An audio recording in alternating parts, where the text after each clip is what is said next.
Donc le Rav, nous sommes dans le chapitre 8, il parle de comment réveiller en nous le zèle, la rapidité. En fait, ça provient de l'amour qu'on a pour Dieu, qu'on doit avoir, comme il dit, un bouillonnement intérieur d'amour de Dieu. Comment arriver à ce bouillonnement? Alors il écrit, tu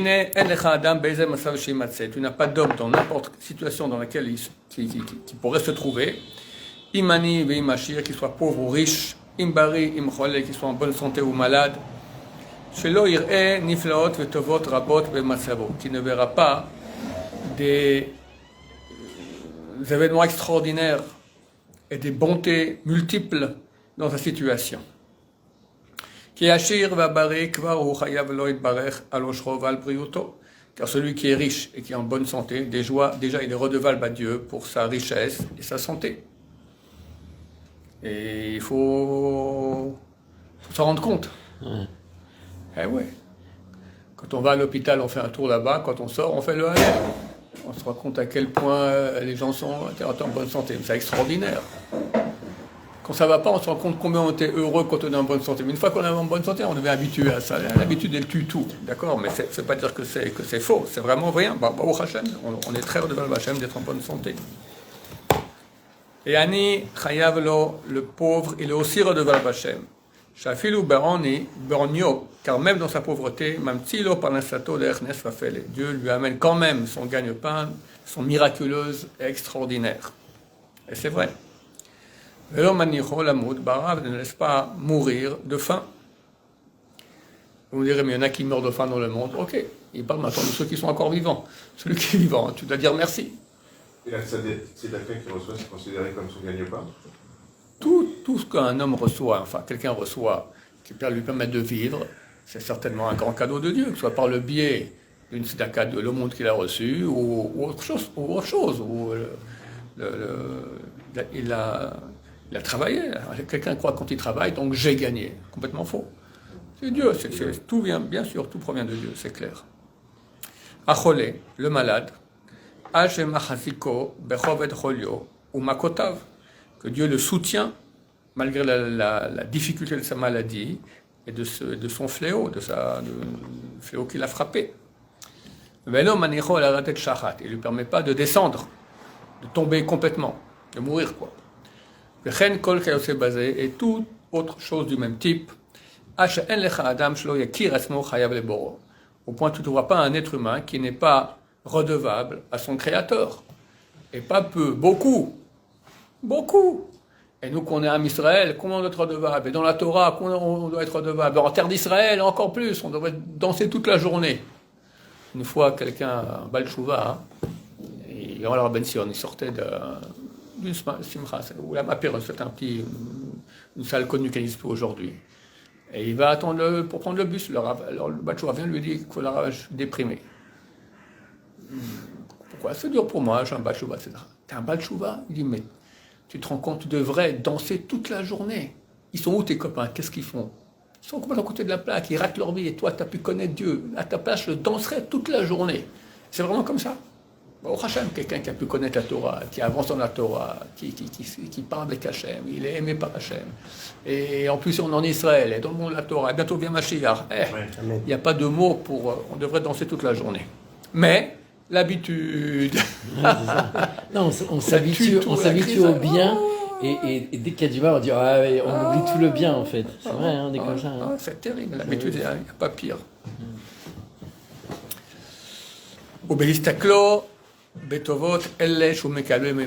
En observant ces bontés qu'il reçoit d'Hachem, c'est clair qu'il va se réveiller à rapidement le servir.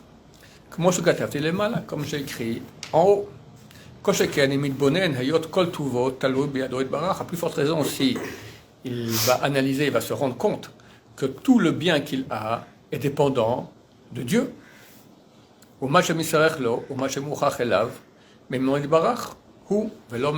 Et tout ce qui lui est nécessaire et ce dont il a besoin, ça vient de lui, béni soit-il, et non de quelqu'un d'autre.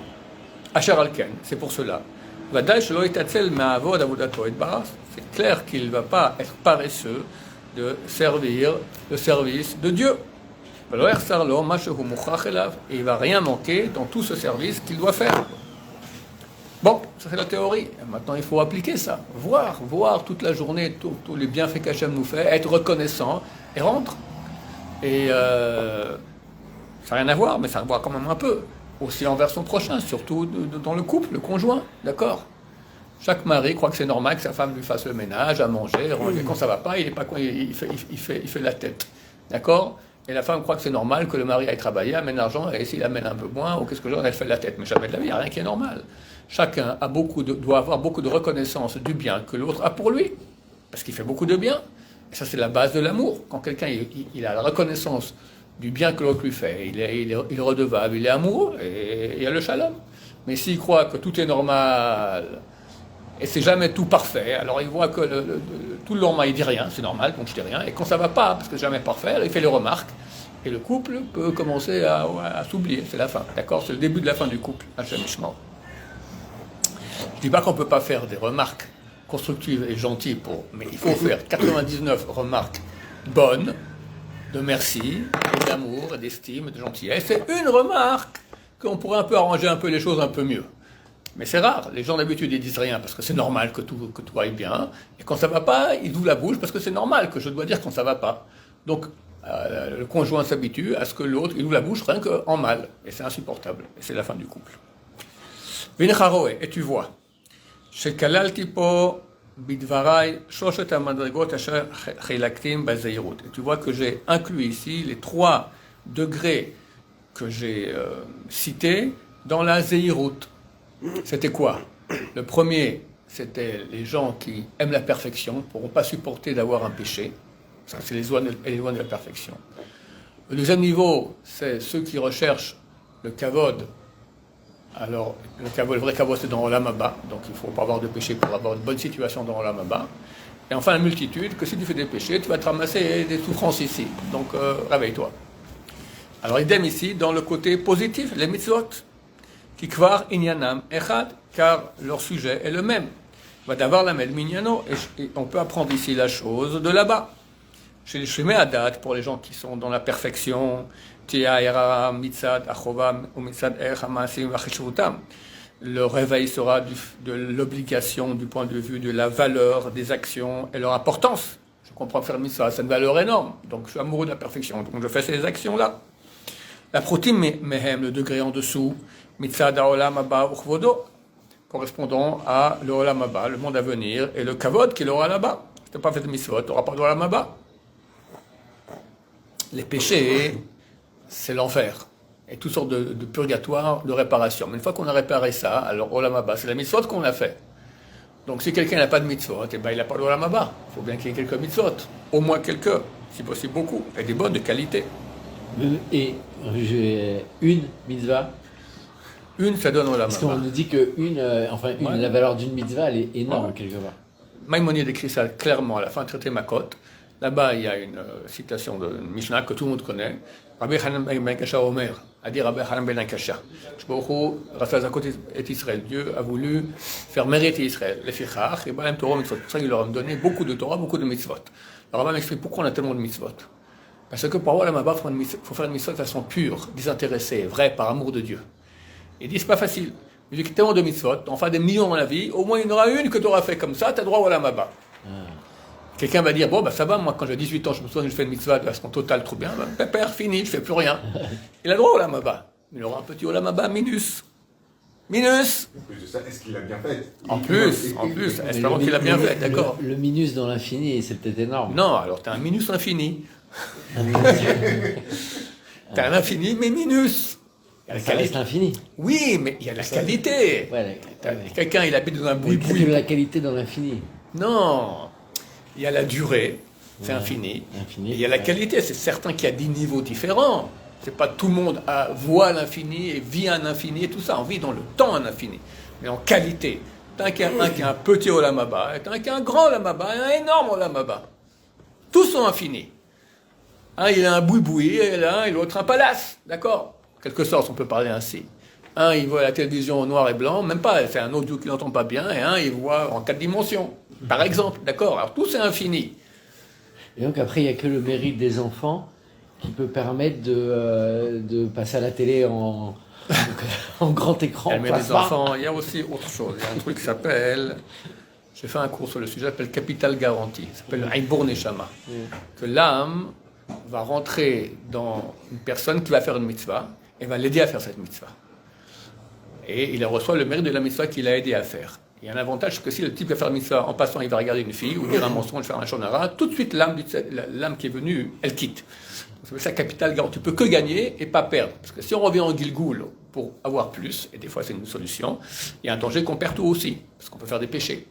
Quand on venir en Ibour Neshama, littéralement c'est venir enceinte, c'est-à-dire que je vais faire une mitzvah maintenant, et l'âme de, je sais pas moi, un grand sadique qui vient, qui met tout qu'on sent que j'ai la pêche, comme ça, je sens une sainteté, c'est une âme de sadique qui vient avec moi pour m'aider à faire la mitzvah, et elle reçoit un mérite pour m'avoir aidé, mais elle peut pas pécher. Si moi je pêche, elle me quitte à la seconde. Et même justement une âme qui est au niveau minus, on va dire du elle peut monter plus. Elle peut arriver aussi comme ça. Elle aura 2 minus. Ouais, mais 2 minus plus 2 minus plus 2 minus. Ouais, mais c'est pas comme ça. Ouais. C'est pas aussi ça. Il faut que Dieu accepte qu'on vienne pour Neshama, et qui, et quoi, et comment. T'as rien foutu toute ta vie. Tu vois maintenant ton copain, là, il a un palace, et toi, t'as ton boui-boui. Là, j'en viens comme lui. Trop tard, Balthazar. Voilà. Et c'est ici qu'il faut agir. Voilà. D'où l'importance, la gravité des choses. Alors, c'est vrai qu'on peut un peu récupérer, mais il ne faut pas compter là-dessus. Voilà, c'est de la récupération et pas plus. Alors, donc on a vu... c'est peut-être le principe justement de se dire, ouais, moi je ferai tes chouba plus tard, je vais... C'est marqué celui qui dit je ferai plus tard, on l'empêche de faire chouba. Alors, pour ceux qui sont moins dans le corps, du point de vue du kavod qu'il aura dans la Maba, Shot Asigeo Bouchal Yom Agmoul, qu'il ne soit pas dans une situation de honte le jour de la récompense. Biroto Hatova Shayacho Alasig Veibda. Quand il verra le bien auquel il aurait pu accéder, il a perdu. Ah, t'es passé à côté de la mitzvah, tac. Ouais, tous les jours arrivé un quart d'heure en retard au Seder. Un quart d'heure de Torah. Mais ça fait beaucoup dans une vie, d'accord? C'est énorme. Et il aura honte de tout ce il aurait pu faire et qu'il a perdu. Ve'amon, et pour la grande multitude, mitzvah dans l'olam hazeh tzrachav, par rapport à ce monde-ci et toutes les choses nécessaires dans ce monde-ci, kenyan sheperash tisham lema, comme j'expliquais là-haut, que donc il y a une incidence par rapport à ta pratique des mitzvot, par rapport au olam hazeh aussi. Donc pour avoir un bon olam hazeh, il faut aussi faire des mitzvot. Baruch Adonai, l'olam, amen, amen.